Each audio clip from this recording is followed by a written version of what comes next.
Hey, what's up, everybody? BDL44 coming at you with another video. All right, so yeah, I got a little candle lit here. Seems like I'm in a meditative space, but I'm actually not. I'm sitting here and I just got through watching the Lakers highlights. And to be honest with you, I loved what I saw, and I'm very upset for forgetting that the game was played tonight. I saw the Drew League game with Braun a little earlier, and my mindset was to get a nice little nap after that. And when I woke up, I didn't even think about the Lakers. Um, and looked up a couple seconds ago and realized they did play. I'm like, oh no, I missed everything. So obviously I had to check out those highlights, and those kids really balled out against the Mavericks. Of course, the Mavericks, they were down by like, had to be over 20 points, and made a pretty respectable game out of it. So you got to give them credit. But I mean, I was more so focused on what the Lakers guys were doing, and I just saw more of the same. A lot of impressive play from everybody on the floor, you know. And I think, just as I said in the last one about this topic, if Jay Huff had been playing the entire summer league, I think we'd be playing in the championship game. Simple as that. Our team is good, really, really good. But when we put that big fella down there, we're different. And you saw more of the same from him. In fact, you saw more of what he has in his arsenal. You know, I saw spin moves and pump fakes and jab steps and different things that he can do that show you exactly how agile this young fella is. Um, I don't see any scenario where he's not a part of what we're doing. No scenario. I think at this point you look at him as an more or less a piece you want to keep, and until further notice, you really can't properly value him. As far as I can tell, he might actually be an all-star, to be completely honest with you. The way he blocks shots, the way he shoots threes, that length, he looks very well conditioned. And his time in the G League, you can just clearly see they're working with him, and he is putting in the work. So my belief in Jay Huff is only growing, and he's earned the right to be a part of this thing, if you ask me. So, not only that, but Cole Swider, his ability to hit shots with people standing directly in front of him is special. I've said it more than once, and we saw more of it tonight. He's one of the best shooters out there.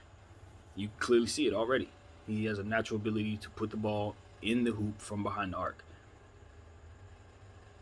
I think at this point it's just about what the Lakers plan on doing with all of their roster spots, because now we find we have a lot of talent, and we can't call up everybody that we probably should be willing to.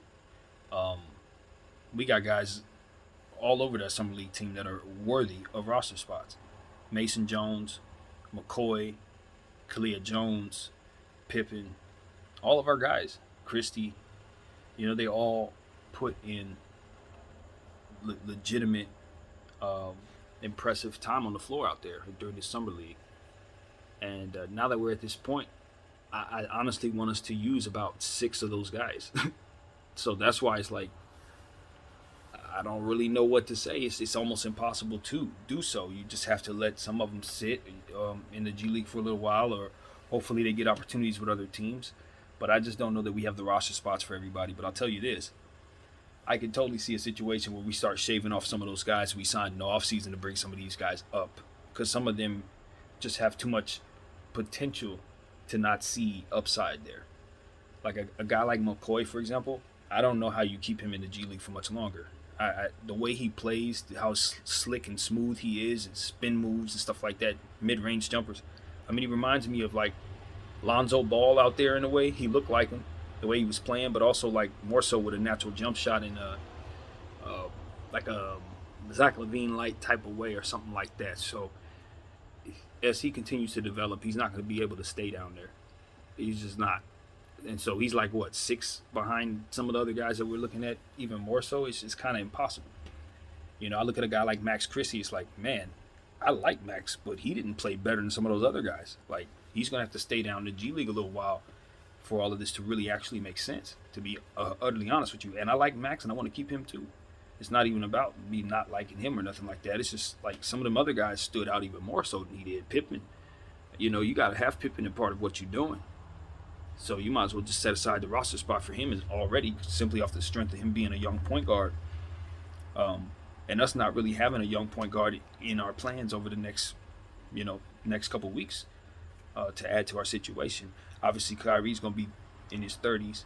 Um, you know what I mean? And I don't really see another point guard on this roster. Everybody's calling Kendrick Nunn a point guard. He's not. He's a 2. And he could play the 1, but he's not going to do the things that you want a 1 to do in terms of continuity and passing and all of that. So he's looking for his own shot. I think you need that playmaker in place while he's on the floor. So Austin Reeves obviously can handle that. But I look at him as a player who's probably going to be shifting up and down between the 2 and the 3 and the 1. I think having another one on the squad, in terms of Pippen, putting him on the roster makes all the sense in the world. So, will we have the roster spot? That's going to be the question for our front office to answer. So, I expect some trades to take place. Obviously, we expect Kyrie to be available to us, with Russell Westbrook's situation now started to form into a bit of a dramatic look. I think it might force the Lakers to make a move there, and if that's the case, maybe we see a little shuffling, and some of these guys could possibly get a roster spot. So, that's why they always say you got to keep on top of the NBA. Things are really fluid. Things can change quickly. You think you have a need, and suddenly a guy plays crazy in the summer league, and you desperately need to pull him up. Then you're looking around at some of the guys you just signed, and you're like, well, man, you got a short rope. If you don't play well with the little minutes that we're giving you, we got some guys behind behind you that we really want to call up. So it's like it becomes a real tough situation. But that's the nature of the NBA. That's why I'm pushing for expansion. I think the expansion is the answer. Some of these guys in the G League, they probably don't really need to be down there no more. They just don't have roster spots, you know what I mean? So you expand the NBA, you start seeing guys like McCoy get opportunities, see guys like Mason Jones really have opportunities with real minutes, and then you see what happens. Saw a guy by the name of Malachi Flynn. They had 75 points in his pro-am game. I mean, come on, these guys can play. They just never seen because they got nowhere to fit in any rotation at this point. So yeah, expansion is the way to go. And as far as the Lakers are concerned, I love what we're doing. Because we have guys that we really can see help us if for some reason things go left with our superstars and we have to go the tank route. Like I said, we got 7 guys, maybe even 8 guys that I would have no problem putting on the floor against real talent and feeling good about them raising their value, as we tank. I don't expect to win too much, but these guys can play. It's not like we're putting scrubs on the floor by any stretch of the imagination. I like some of those guys for regular minutes. Scottie Pippen, Jay Huff, Cole Swider, these guys, Mason Jones, McCoy, all these guys can really probably go into an NBA lineup right now, play legitimate minutes, and make a bench good. I think these are good players in your league right now. They got to put their strength on and, of course, continue to get better, get their reps up and all that. But once they get a full season together with regular minutes, give them all 18 minutes a game for 82, I think these guys are regular NBA rotation players. Each and every one of these guys we got on our roster that had significant minutes in the summer league. So, yeah, that's where your equity is. You don't have picks, but you do have that. And that's what I've been preaching on this channel for over a year. So I'm so happy that the Lakers continue to believe in their scouts, continue to invest in this farm system in our G League affiliate, and I think these guys are going to continue to get stronger and stronger and stronger. And whoever doesn't get called up, it's not like they're going to be worse for it because there will be more reps in the G League than will be available in the big leagues, and that's ultimately what it's about. Just continue to get better for these guys. They don't need to be sitting on the back of our bench. They need to be running. So whatever the case may be, I'm pretty sure it'll be a good path. And I think about a guy like Mac McClung, who I don't know, he fluctuates in and out of our organization as it pertains to summer league teams. That's just kind of how the path goes. But I still want to see him get called up. I think he's more than ready to apply himself to an NBA situation. And I think that's already been proven 100 times over with multiple situations.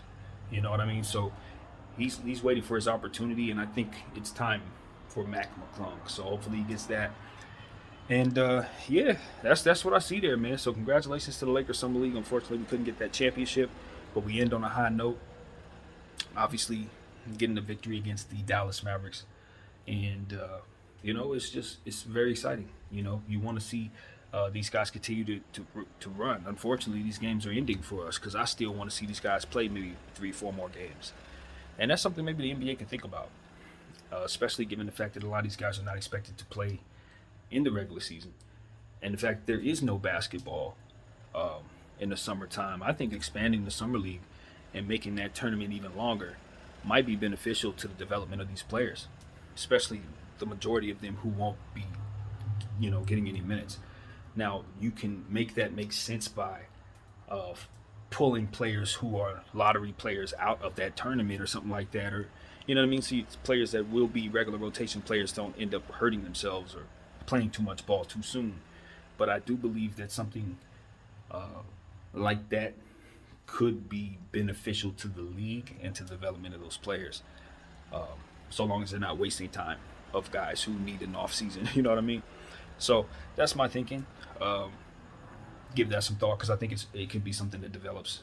It can even be an expansion of the G League and possibly bring forth more attention to the G League if they combine it somehow. So that's just something I'm thinking about as I'm in real time. But all in all, I do believe that they got something good going there, and the NBA's in good hands, and so on and so forth. So that's what I gotta say. My name is BDL44. I thank you all for watching.